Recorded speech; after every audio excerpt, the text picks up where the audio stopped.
Bertemu lagi dengan Suprigo Channel. Dalam kesempatan ini kita akan membahas tentang teks eksposisi. Adapun tujuan pembelajaran kita adalah yang pertama, memahami definisi, fungsi, ciri, dan jenis teks eksposisi. Tujuan yang kedua adalah memahami struktur teks eksposisi. Dan tujuan yang ketiga adalah mampu mengonstruksi teks eksposisi. Pertama, kita akan menguraikan tentang definisi teks eksposisi. Dapat kita ketahui bahwasanya definisi teks eksposisi adalah teks yang berisi tentang informasi atau pengetahuan yang disajikan secara singkat, padat, dan akurat, bersifat ilmiah, bukan fiksi. Adapun fungsi teks eksposisi adalah teks ini berfungsi untuk menjelaskan suatu informasi atau suatu pengetahuan tertentu secara rinci agar pembaca memperoleh wawasan secara akurat. Berikutnya, ciri-ciri teks eksposisi. Ciri yang pertama, teks ini memiliki sajian yang singkat dan padat. Kemudian ciri yang kedua, menjelaskan informasi dan ilmu pengetahuan. Ciri yang ketiga, teks eksposisi bersifat objektif dan netral. Ciri yang keempat, penjelasannya disertai data-data yang akurat. Ciri yang kelima, fakta digunakan sebagai alat konkretasi dan kontribusi. Ciri yang keenam, menyampaikan informasi, maksudnya penyampaian informasinya lugas dengan menggunakan bahasa baku. Ciri berikutnya, tidak memihak, yang berarti tidak memaksakan kemauan penulis terhadap pembaca. Ciri yang terakhir, umumnya teks eksposisi menjawab pertanyaan apa, siapa, kapan, di mana, mengapa, dan bagaimana. Selanjutnya kita akan membahas jenis-jenis teks eksposisi. Jenis yang pertama, eksposisi definisi. Jenis ini membicarakan tentang teks eksposisi yang menguraikan definisi suatu objek. Jenis yang kedua, eksposisi proses. Teks ini menguraikan proses atau cara melakukan sesuatu dari awal hingga akhir. Jenis yang ketiga, eksposisi ilustrasi, yaitu teks yang menguraikan informasi dengan cara menyajikan ilustrasi sederhana mengenai suatu objek. Jenis yang keempat adalah eksposisi laporan. Teks ini berisi pemaparan laporan peristiwa atau hasil penelitian. Jenis berikutnya adalah eksposisi perbandingan, yaitu teks yang menyajikan perbandingan sesuatu dengan yang lainnya. Jenis teks eksposisi yang lain adalah eksposisi pertentangan, yaitu teks yang berisi pertentangan sesuatu dengan yang lainnya. Jenis yang terakhir adalah eksposisi klasifikasi, yaitu menguraikan atau mengelompokkan ke dalam kategori tertentu.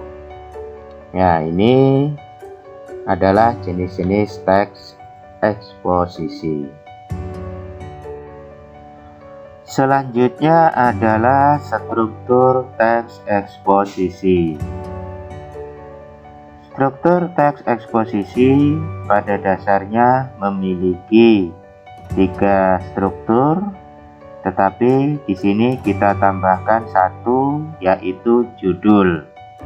Judul merupakan nama dari teks atau identitas teks.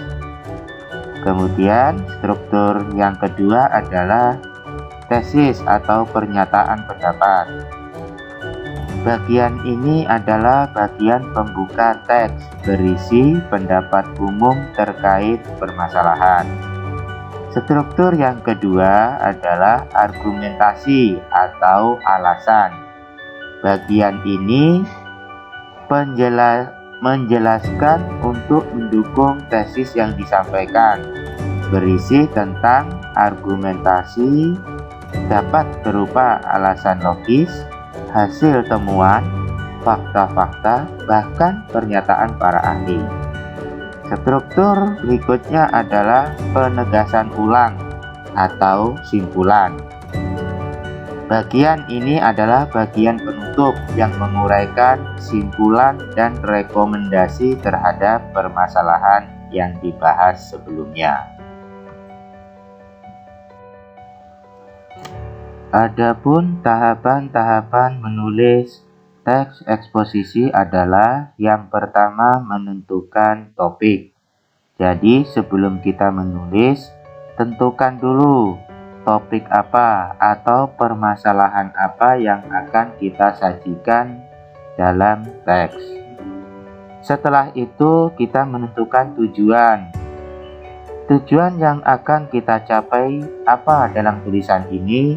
Paling tidak kita harus sudah punya target. Kita harus punya gambaran hal apa yang akan kita capai dalam tulisan ini. Selanjutnya kita mengumpulkan data yang relevan. Data-data ini harus sesuai dengan topik atau permasalahan yang kita angkat. Jadi jangan sampai data tidak ada kaitannya dengan topik. Setelah itu kita lanjutkan dengan membuat kerangka teks. Kerangka teks ini berguna memudahkan kita dalam menyusun teks berikutnya. Nah, langkah selanjutnya adalah membahas kerangka dengan mengembangkan kerangka. Maksudnya membahas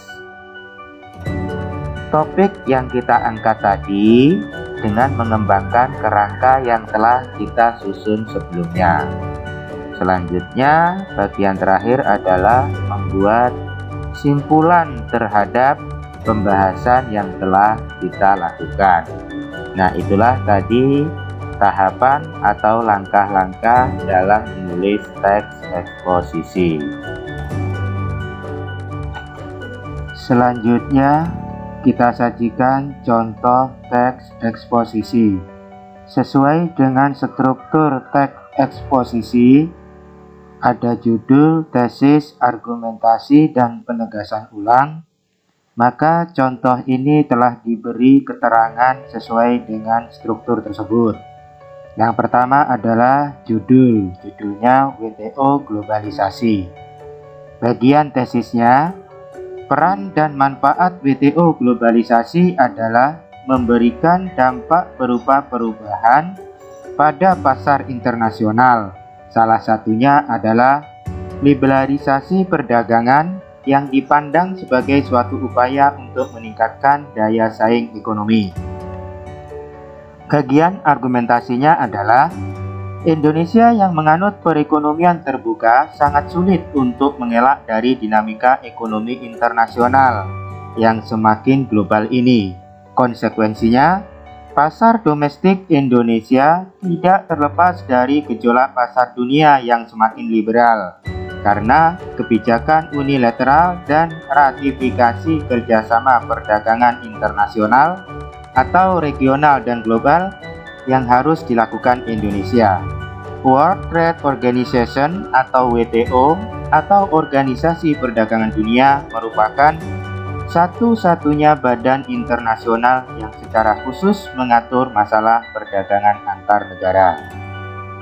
Bagian penegasan ulang atau simpulannya adalah sistem perdagangan multilateral atau WTO diatur melalui suatu persetujuan yang berisi aturan-aturan dasar perdagangan internasional sebagai hasil perundingan yang telah ditandatangani oleh negara-negara anggota. Ya, demikianlah contoh singkat teks eksposisi. Contoh teks eksposisi yang lainnya dapat dilihat dalam buku teks bahasa Indonesia SMA kelas 10 atau dapat juga kita lihat dari sumber-sumber lain, dari koran, dari majalah, atau dari internet. Nah, itulah contoh-contoh teks eksposisi yang dapat kita jadikan referensi dalam menyusun teks eksposisi. Demikian penjelasan tentang teks eksposisi.